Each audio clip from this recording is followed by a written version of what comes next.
killed and 5 others were wounded in a shootout with 2 bank robbers. After that incident, the FBI did a review of its response and found its agents were outgunned. After that, agents began using more powerful weapons and better body armor.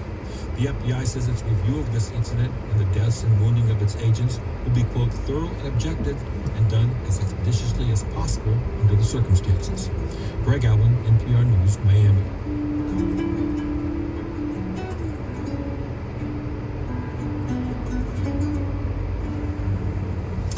COVID hit the Fulton County, Georgia Elections Department multiple times before the November election. And then after losing that election, former President Trump and his allies targeted the department with baseless and highly personal accusations of fraud. Come back tomorrow to hear from election workers dealing with the lingering trauma of 2020 on your radio, or ask your smart speaker to play NPR or your station by name. It's WNYC. You are listening to All Things Considered, and there is more of it just ahead right after a short break. We'll hear from former CIA officer Robert Grenier about his New York Times opinion piece on how to take on right-wing extremists. That, of course, after the deadly riot at the U.S. Capitol on January 6th. We'll hear that and more just after the break on WNYC.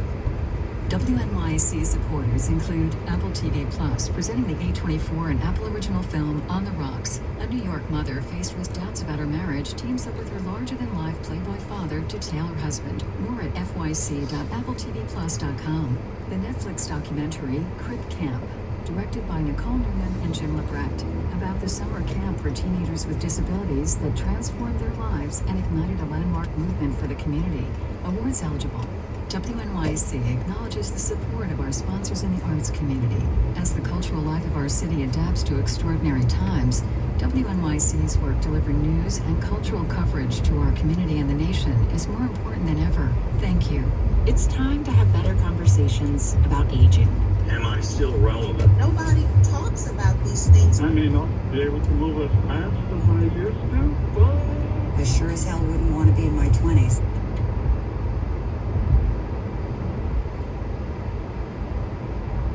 Being by nurturing body, mind, and spirit in order to accomplish full recovery, offering short-term, subacute, and long-term care. Call 212-879-1600 today. That's 212-879-1600. And we get a check of our 5-day forecast now. We're heading over to the Weather Center to our Chief Meteorologist, Craig Allen. Still watching a little bit of light snow and flurries every once in a while, and kind of wet at that. There may even be some rain mixed in, especially near the coastal sections, and there still could also be an additional coating to an inch or so in parts of the area as well. That would be especially north and west suburbs. Like, you need to add another little dusting to your snow totals, right? Near 30 for tonight, mid-20s in some of the colder suburbs. And then tomorrow, clouds, any lingering snow will give way to some breaks of sun. Highs in the mid-30s. It's quiet Wednesday night, down to 25 to 30 and about 20 in the suburbs. Thursday, sunny, seasonable, high 35 to 40. Friday, our next storm, and it looks like it would bring mostly rain. It could begin as wet snow or a mix, especially the north and west suburbs again. But Friday's high, 38 to 42, mild enough for a cold rain. Look at it that way. And then Saturday, partly sunny, high 35 to 40, and then still watching for a potential storm on Sunday. We'll see if that gets close enough to the area. It's 33 now, humidity 81%, with wind chills in the upper teens and low 20s. Craig, I know it's early to ask, but could that Sunday storm bring some potential real snow? Yes, if it comes up here. Now, in other words, what we're dealing with right now is one weather map, a fairly reliable one, is bringing that storm very close to the area and bringing us some snowfall, whereas 2 or 3 of the others, they're pretty good at what they do also, if you want to look at it that way, but they are not. They are keeping the storm south and east, but the way it looks right now is that if it did get close enough, Linda, it would most likely be in the form of snow. We will brace ourselves again. That's our Chief Meteorologist, Craig Allen. WCBS News Time is 5:21. A British World War II vet who raised $40 million at the start of the pandemic died today. You may remember 100-year-old Captain Tom Moore, who walked around his yard in Britain to raise money for healthcare workers. Prime Minister Boris Johnson tweeted a video this morning thanking Moore for his service. Captain Sir Tom Moore was a hero in the truest sense of the word. In the dark days of the Second World War, he fought for freedom, and in the face of this country's deepest post-war crisis, he united us all. He cheered us all up, and he embodied the triumph of the human spirit. Moore had recently tested positive for COVID-19 and was in the hospital battling pneumonia. New York City mayoral candidate Andrew Yang is sick with COVID-19. His campaign released a statement quoting him. It says he received a positive result this morning when he took a rapid test, and also that he went for the test because he was having mild symptoms. The statement says Yang is working with contact tracers to notify anyone else who might have gotten infected. British scientists have just identified a concerning new mutation of the coronavirus. I'm Vicky Barker in London. British scientists say they've identified a new variant of coronavirus in the same general area where the earlier highly contagious mutation appeared. Concerningly, its mutations are similar to the variants spotted in Brazil and South Africa, suggesting the existing vaccines may not be as effective against it. British health officials are going door to door in 8 areas trying to find more cases of the variant, first found in South Africa, after 11 people with no connection to that country tested positive for it. A new study looking into the efficacy of the Oxford University AstraZeneca COVID-19 vaccine says it has 76% efficacy against symptomatic infection for 3 months after a single dose, with greater effectiveness when a second shot is given later. Oxford University said the findings of the paper, which has not been peer-reviewed, supported Britain's decision to extend the interval between the initial and booster doses of the shot to 12 weeks. Here's CBS News medical contributor Dr. David Agus. If we can get significant immunity from one shot, that means that twice the number of people can be vaccinated in the short run, which will dramatically cause a decrease in the virus counts in the UK and in this country if it's done here also.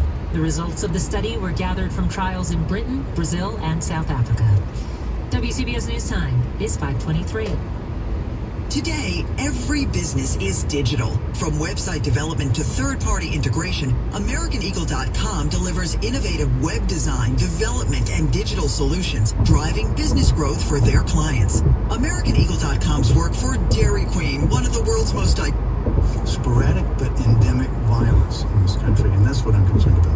Is there anything that you think could be done with a sense of urgency? Given there is a sense of urgency here, that the storming of the U.S. Capitol was less than a month ago, January 6th.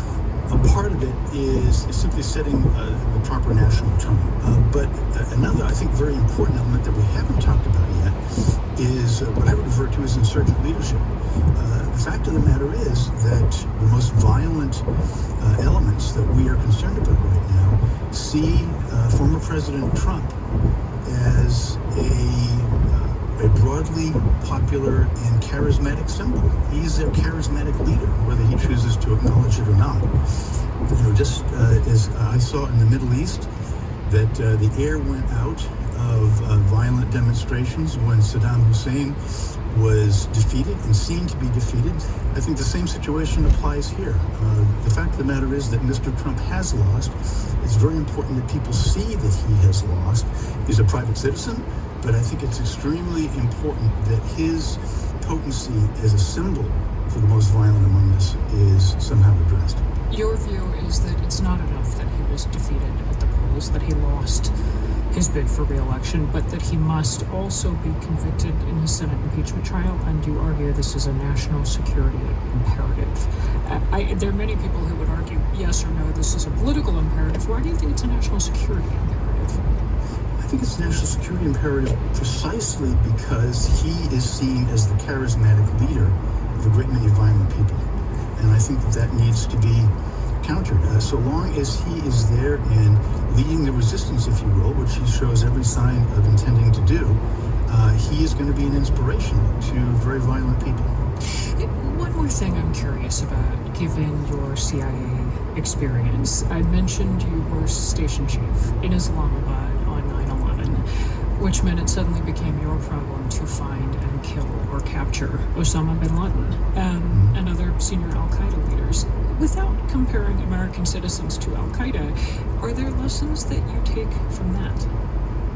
Yes, and that is that, you know, even at the seeming height of the crisis immediately after 9/11, there really weren't that many members of al-Qaeda in Afghanistan. And the thrust of our campaign there was, yes, to hunt down al-Qaeda, but primarily to remove the supportive environment in which they were able to flourish. And that meant fighting Taliban. And I think that is the heart of what we need to deal with here. Hunting down people who are criminals, that is something that which U.S. law enforcement is very well capable of doing, and doing while preserving fundamental civil rights. That's in some ways the easiest part of the problem. The difficult part of the problem is affecting the environment within which violent elements otherwise would be able to thrive. Are there any cautionary tales you take from your past experience? Many people, including, I recall, you, have argued that the U.S. went too far after 9/11 with detention and interrogation programs for high-level detainees. Oh, yes, absolutely. And, you know, there are understandable... And I'm thinking of how much more complicated it is, again, when we're talking about American citizens.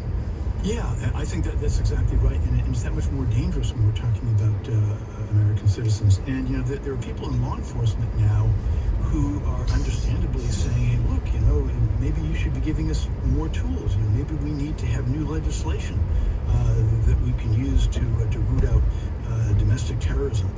I think that would be a big mistake. I think that the behaviors that we are concerned about are already illegal. Thank you very much. And I think that law enforcement has the tools that they need to deal with it. And so sure, maybe on the margins they would like to see more tools in the pouch, if you will, but I think it would be a very big mistake for us to go down that road. Robert Grenier, thank you. You're most welcome. Good to be on with you. He ran the CIA's Counterterrorism Center from 2004 to 2006.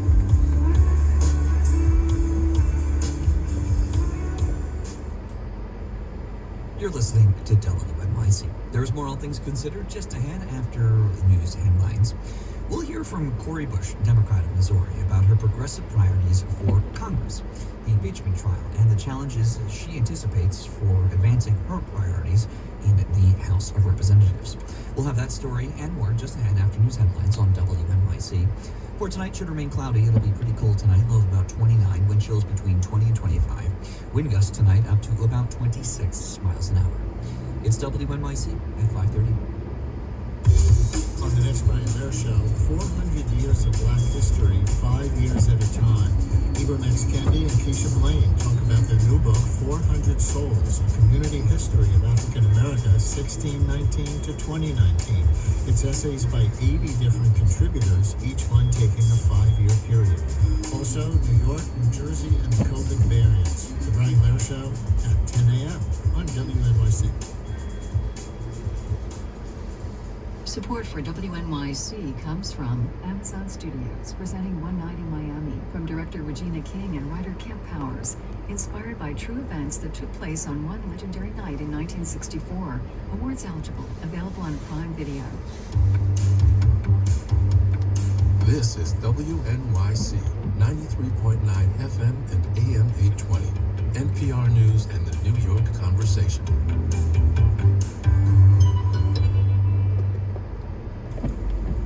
Live from NPR News, I'm Dwayne Brown.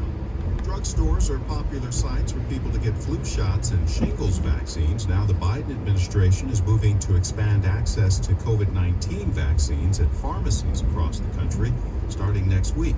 Jeff Zients is coordinator of the president's coronavirus task force. Starting on February 11th, the federal government will deliver vaccines directly to select pharmacies across the country. This will provide more sites for people to get vaccinated in their communities, and it's an important component to delivering vaccines equitably. He says the number of pharmacies will accelerate as drug makers ramp up production. The goal eventually is to distribute the vaccines through more than 40,000 pharmacies nationwide, but availability will be limited at first.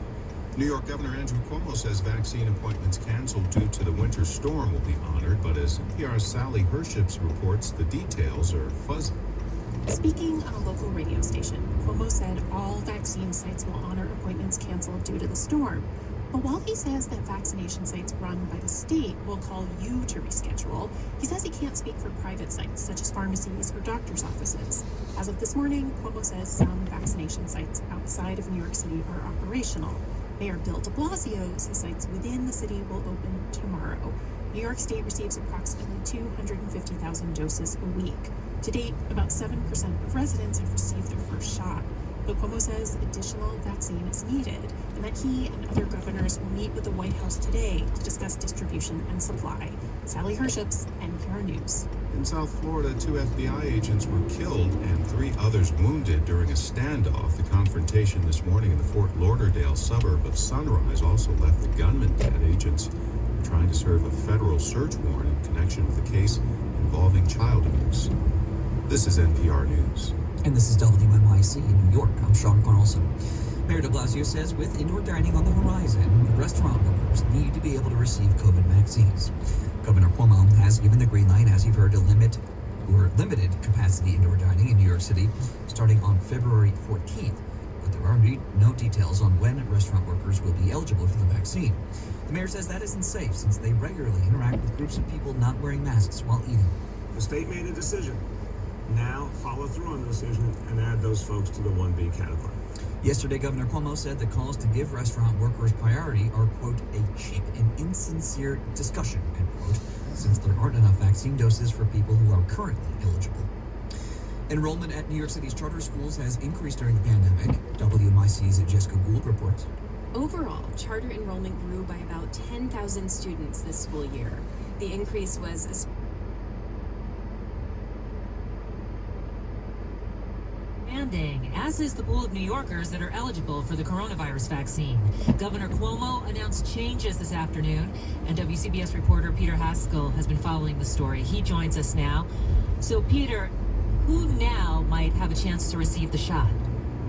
There are 3 groups of people now: restaurant workers, which was very controversial, taxi and Uber drivers and the like, and those who live in facilities for the developmentally disabled. There were 7 million people in groups 1A and 1B before. That number is now growing by how much we don't know. And local governments will decide if any or all of these groups can get the shots in their jurisdictions. You know, Peter, when it comes to restaurant workers, this is exactly the opposite of what the governor said just yesterday. What changed? Right. Cuomo was really dismissive of this yesterday and just said the supply wasn't there. One reason he says he's changing his mind is that the supply is increasing. The feds are now saying the state will get 5% more doses. This is on top of a 16% increase that was announced last week. The other thing to keep in mind, the restaurant industry and Mayor de Blasio have been putting pressure on the governor because indoor dining is returning on Valentine's Day. Also, state vaccine sites were closed yesterday and are closed again today because of the snowstorm. So what happens to all those people who had appointments? You know, you look out the window and the streets are clean. The governor defends the fact that the sites were closed all day today, but he assures those people who had appointments they will get their shots, their doses won't be given away, and they'll be covered. That's WCBS reporter Peter Haskell with the latest from Governor Cuomo. And WCBS News Time is 5:35. We New Yorkers have never been good at biting our tongues. When we see injustice, we raise our voices. When we see a challenge, we raise our hands. And when we see health being threatened, we raise each other. At Northwell, we treat more New Yorkers than anyone and have seen firsthand how when we raise health, we raise everyone. Northwell, raise health. Be a health raiser at raisehealth.com. Thanks for calling 1-800-GOT-JUNK. This is Sarah. How can I help? I've been... In the first place, progressive policy ideas. Well, Congressman Bush returns to our show now to talk about all of this. Welcome back to All Things Considered. Thank you. Thank you for having me. Well, you have introduced legislation just days after the insurrection. This legislation would push to sanction, possibly even remove any House member who, quote, violated their oath of office while seeking to overturn the 2020 presidential election. Tell me, what kind of evidence would show to you that a lawmaker indeed sought to overturn the election? I remember being in the House gallery just before the doors were breached, and I remember sitting in the gallery listening to Congresswoman Bober and how she was talking about the people that were outside those doors. Those people that were out there were her constituents, and those are the people that she's there to represent. This was just moments before those doors were breached at the Capitol. Now, that's not saying that she had anything to directly do with it, but she was providing aid. She's the same person that was giving that information, tweeting out to the people saying where the speaker was. And you believe that serves as basis for her removal from office? I absolutely do. They should be removed from office because the thing is, I've been to protests. I know what that looks like. That was not a protest. I want to turn to another lawmaker where things have gotten very personal between you and her. I understand that you had to move your office to get further away from Republican Marjorie Taylor Greene's office. Tell me, what exactly happened? Why did you feel threatened? So I moved my office because I'm not the only person, that is a part of this office. I have staff. Ms. Greene's, her door was just a few doors down from ours on the very same hallway. They would walk past our doors with unmasked. Have you spoken personally to Marjorie Taylor Greene about your safety concerns for yourself and for your staff? And if so, what has she said to you? I have not had a conversation with her. If she cannot open up her mind and actually be a representative, because that's what the job calls us, representatives is actually written. If she's not willing to do that, then I have no conversation